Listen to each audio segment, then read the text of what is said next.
अगदी सकाळपासनं रात्रीपर्यंत कुटुंबाचा विचार, जबाबदाऱ्यांचा विचार, या सगळ्या जबाबदाऱ्या कुटुंबाचा विचार करता करता स्वतःच्या मनाचा विचार करणं आपण विसरूनच जातो. पण एक लक्षात घ्या, तुम्ही आजारी असाल किंवा तुम्ही आनंदी नसाल तर तुम्ही तुमच्या जबाबदाऱ्या नीटपणे पार पाडू शकत नाही.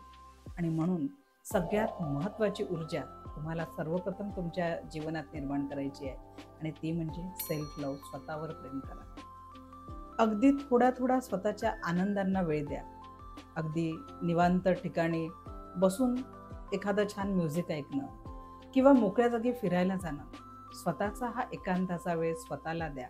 बघा, तुम्ही नव्या ऊर्जाने स्वतः तर आनंदी व्हालच, पण आपल्या कुटुंबाच्या जबाबदाऱ्या देखील अधिक आनंदाने पार पाडू शकाल. एकदा अवश्य ट्राय करा. स्वतःसह, स्वतःसाठी, स्वतःच्या आनंदासाठी वेळ द्या. स्वतःवर प्रेम करा.